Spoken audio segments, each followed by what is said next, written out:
Ya, kita kembali di polemik, kita membahas tentang nasib TKI di luar negeri. Coba Bang, saya kembali ke Pak Teguh dulu ya. Ya, Ya, silahkan. Pak Teguh, jadi Ya, selama proses hukum tersebut, di akhir-akhir ini sebelum terjadi pemancingan itu, eksekusi itu, dengan siapa pemerintah Arab Saudi berkomunikasi dari pihak kita? baik.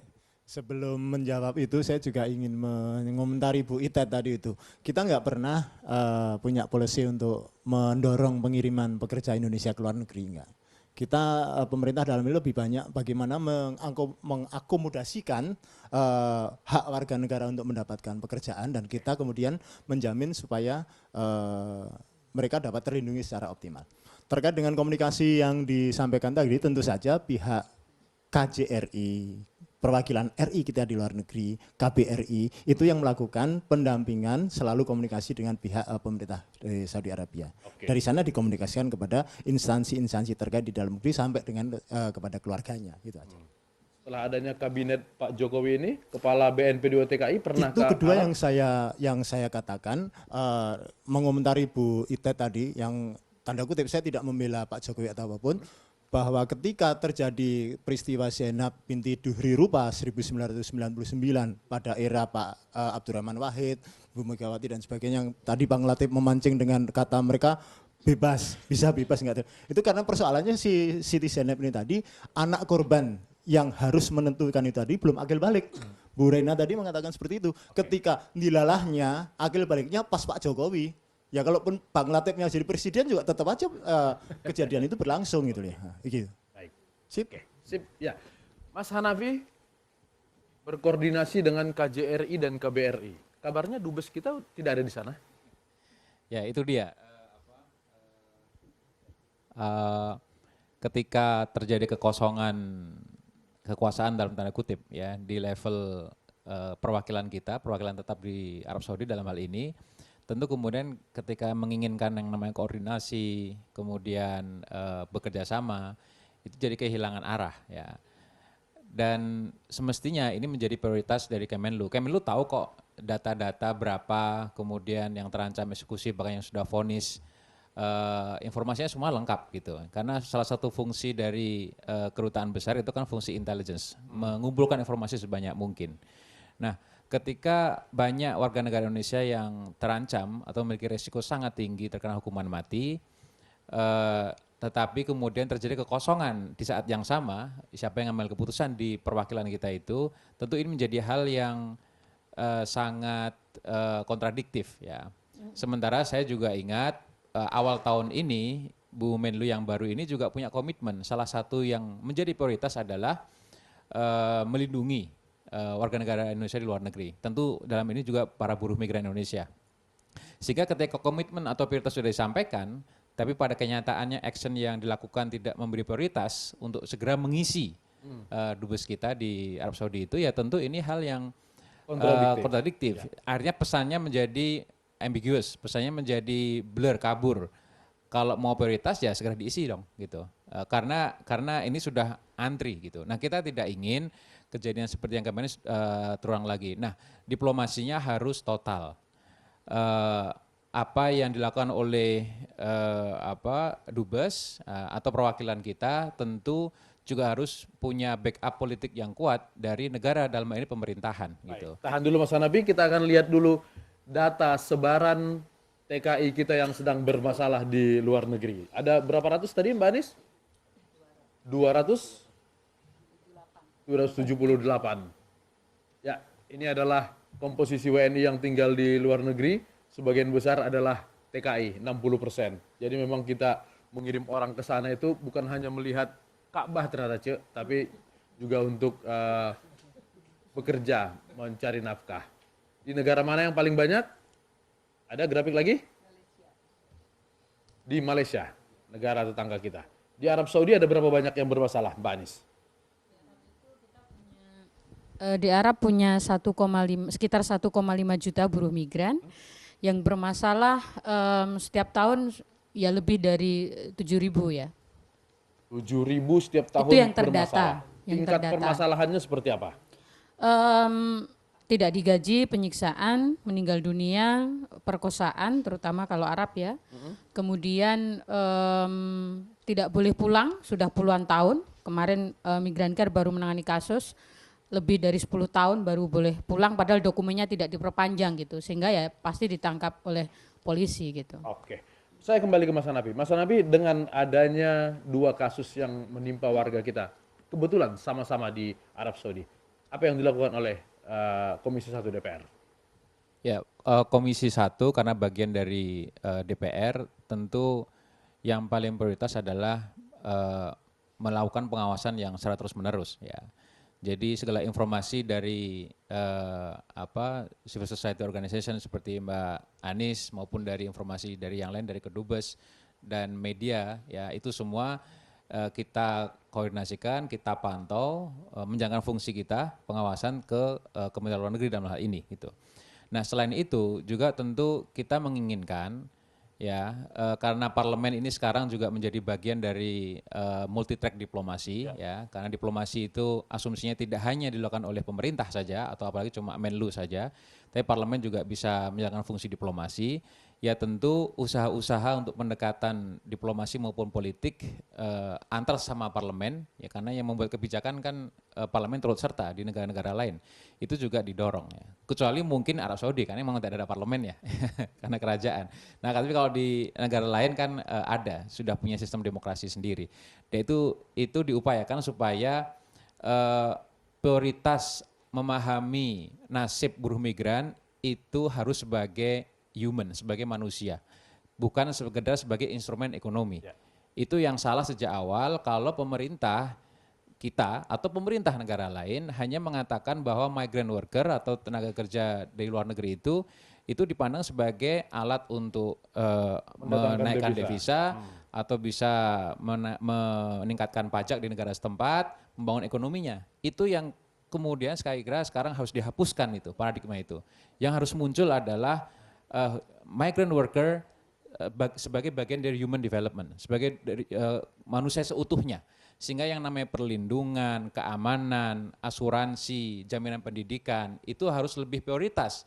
Karena otomatis kalau hal-hal semacam ini sudah dilakukan dalam konteks diplomasi total tadi, tentu konsekuensi ekonomi itu pasti positif gitu. Jadi mari berpikir terbalik. Ya, kalau Cepopong tadi kan kepala boleh panas, hati tetap dingin. Nah, sekarang mari kita berpikir migrant worker ini bukan instrumen ekonomi. Ini adalah manusia seutuhnya yang harus dipenuhi hak-haknya. Ekonomi, sosial, pendidikan, politik, diplomatik ya. Dan itu tugas negara. Oleh negara. Dalamnya pemerintah. Ya negara itu pemerintah. Ya. Pemerintah siapa? Ya kalau mau adu-adu lagi ya menteri tapi juga punya atasan yaitu presiden gitu. Jadi fungsi diplomasi tertinggi adalah kembali kepada presiden.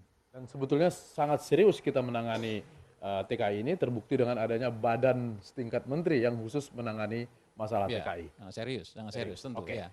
Kita harus melihat TKI atau tenaga kerja wanita sebagai human, sebagai manusia, bukan sebagai alat ekonomi. Dan hadirin yang hadir di studio iNews TV dan juga untuk Anda pemirsa yang di rumah, bersama kita di sini ada seorang ibu yang pernah menjadi tenaga kerja. Ibu siapa namanya? Ibu Hera. Iya. Berapa lama jadi TKI dan di negara mana? 2 tahun di Saudi Arabia. Di Saudi Arabia. Kenapa pulang? Kan setelah lihat Ka'bah lalu pulang aja, udah puas Iya, gitu. enggak. Di sana ya kerja, tujuannya kerja ya kerja. Dipulangin karena saya kena sakit. Sakit apa? Karena stroke Kena ringan. Iya, stroke. capek karena capek. Kerja apa sampai capek begitu? Di salon, di toko sama di rumah. Salon, toko, rumah. Iya, 3 susun kan rumahnya tingkat gitu. Jadi pagi kerja di bawah, Enggak, iya. panggil ke atas, lari lagi ke bawah, Iya, kayak lari gitu. lagi ke atas Iya, gitu. capek. Berapa jam? Itu dari jam 7 pagi sampai jam 1. Jam 7 Jam 1 malam. sampai jam 1. 1 malam, iya. 1 malam. Nggak boleh. 1 pagi. Iya. Jadi hanya 18 jam.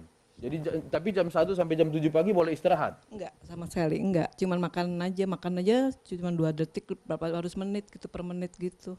Makan hanya beberapa menit. Iya harus cepet gitu. Padahal Semua kata orang Arab kan kalau makan kata Nabi harus dikunyah 33 kali baru benar gitu kan? Itu berarti bukan umat Nabi berarti itu. Orang makan 3 menit dipaksa selesai. Jadi selesai makan cepat-cepat langsung kerja lagi. Iya harus kerja. Pokoknya harus kerja gitu. Gajinya banyak dong, 18 Iya. jam kerja. Ya enggak ya enggak sesuai dengan keadaan Perjanjian. perjanjian dari Ketika berangkat dari Indonesia dijanjikan kerja apa? jadi salon. Hanya salon. Iya di salon. Sampai di sana kerja rumah, Ternyata toko. di rumah juga jaga toko juga. tapi gajinya 1. Iya gajinya Kerjanya satu. 3. Iya kerjanya 3. Oke.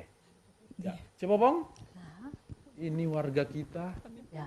bukan hanya lihat Ka'bah di Arab, ternyata kerja 18 jam, Terus berarti pulang ke Indonesia ya, stroke apalagi karena anggota capek. DPR mah 24 jam. Anggota Tapi gajinya gede. gajinya gede, beda. Ya, terus. Ayo cerita ke Cepopong ini, anggota DPR. Apa yang mau diceritakan? Perlu tidak orang pergi ke Arab untuk bekerja itu? Ya enggak juga karena saya di sana pikir dijanjikan gaji terus ternyata gaji Tapi- ditahan. Iya nggak dapat. Oh, jadi kerja katanya ada gaji, tapi gajinya juga nggak dikasih. Iya. Itu mah nggak digaji itu namanya. Ini digaji. Katanya nanti setelah pulang setelah selesai kontraknya baru digaji gitu. Dan setelah 2 tahun pulang ke Indonesia gajinya dikasih nggak sekarang? Ya karena ada yang ngurus, ada diurus. Yang ngurus pemerintah atau siapa? Itu Migrant Care. Migran Care. Iya. Bukan pemerintah yang mengurus Ibu Rena. Apa nggak tahu ada kasus-kasus seperti ini? Ya, perlu kami jelaskan bahwa pemerintah saat ini telah melakukan evaluasi secara terus-menerus. Yang pertama, kecenderungan gaji yang tidak dibayar ini saat ini menjadi yang paling tinggi. Kalau kita lihat prosentasinya dari kasus-kasus tenaga kerja Indonesia yang di luar negeri, itu umumnya 47,5% ini adalah gaji yang tidak dibayar. Kemudian majikan yang tidak sesuai, tadi disampaikan janji demikian tetapi pekerjaannya beda, artinya ini job yang tidak sesuai dengan apa yang ini adalah 14,26%. Kemudian beban kerja ternyata terbukti juga beban kerja yang tidak sesuai ini 10,01%. Kemudian juga ada yang sakit. Tadi juga disampaikan ada yang sakit. Ternyata apa yang sakit ini posisinya adalah 11,42%. Artinya ini perlu kita evaluasi secara menyeluruh. Yang pertama, pemerintah saat ini khususnya pemerintah melalui Presiden Bapak Jokowi telah menginstruksikan untuk Kementerian Tenaga Kerja melakukan roadmap evaluasi secara menyeluruh untuk penempatan PLRT, artinya penempatan pada pengguna perseorangan. Oleh karena itu setelah beliau memberikan instruksi itu, langsung Kementerian Ketenagakerjaan Bapak Hanif selaku Menteri, kami secara terus-menerus melakukan evaluasi.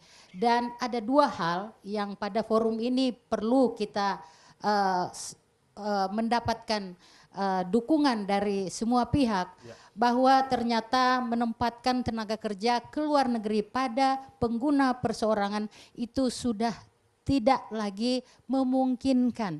Oleh karena ini kami kami terima kasih kepada Bu Itet yang sepanjang beliau pada Komisi 9 Komisi 9 waktu itu. Oh ya. Beliau juga telah berusaha keras tim waktu itu untuk merevisi Undang-Undang 39.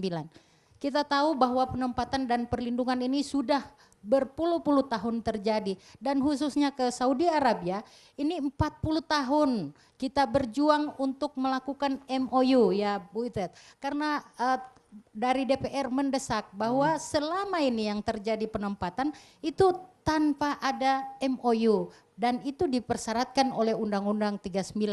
Baru pada tahun yang lalu MOU itu bisa terwujud. Jadi diplomasi kita dengan pemerintah kerajaan Arab Saudi, karena ini dilihat sebagai suatu pekerjaan dari swasta. Jadi penempatan itu adalah bisnis Business to business. business to business, sehingga G2G itu tidak diperlukan. Dan akhirnya ini terjadi, tetapi dengan kasus-kasus yang ada ini sepertinya kita tidak lagi mempunyai paradigma bahwa bekerja ke luar negeri itu adalah satu solusi, tetapi bagaimana masyarakat Indonesia kita harus kita latih khususnya untuk perempuan, untuk kalau bisa ada pekerjaan di dalam negeri sebaiknya tinggal di dalam negeri, dan memang khusus untuk pekerja pengguna perseorangan di luar negeri khususnya di Timur Tengah ini merupakan satu pekerjaan yang butuh betul-betul tantangan. Saya sependapat dengan Ibu Pimpinan bahwa kalau bisa kita himbau semua wanita-wanita tidak usah lagi bekerja ke luar negeri, masih banyak pekerjaan di Indonesia. Sehingga Kementerian Tenaga Kerja membuat roadmap bahwa ada 2 polisi yang harus disosialisasikan, yaitu hard policy dan soft policy. Kita tahu bahwa penempatan kita ke Timur Tengah semua akan kita tutup. Segera setelah ini. Segera setelah ini. Oke. Apabila masyarakat Indonesia tentunya harus mendukung itu, dan terutama adik-adik kita dari mahasiswa, dari NGO semua kita berdoa mudah-mudahan Bapak Menteri dalam waktu yang dekat akan mengumumkan untuk hard policy sambil menunggu revisi Undang-Undang 39 yang kita harapkan akan memberikan perhatian yang lebih terhadap tenaga kerja wanita. Baik. Apa tadi Bu, 4 besar kasus-kasus yang dialami oleh TKI di luar negeri? Yang pertama gaji tidak dibayar. Gaji tidak dibayar Bu? Iya. Ya. Terus? Yang kedua adalah majikan yang tidak sesuai. Tidak sesuai? Iya. Iya. Ya. Yang ketiga adalah karena sakit. Sakit?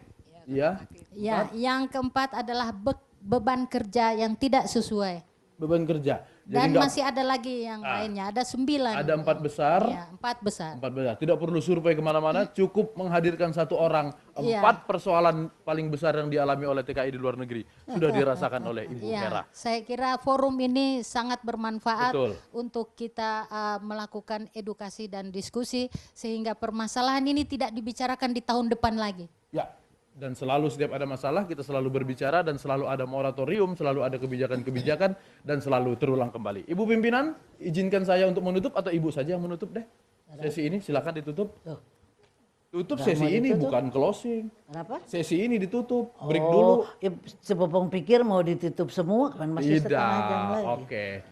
Baik, sebelum kita kepada session yang selanjutnya, kami sebagai wakil rakyat ya tidak banyak yang diminta kepada pemerintah itu, tidak banyak. Tidak banyak. Tidak banyak. Ini kan sudah berpuluh-puluh tahun. Urusan TKI, TKW ini kan sudah berpuluh-puluh tahun kan. Jadi yang diinginkan oleh rakyat kita semua bukan undang-undang, bukan janji, ya, bukan yang muluk-muluk.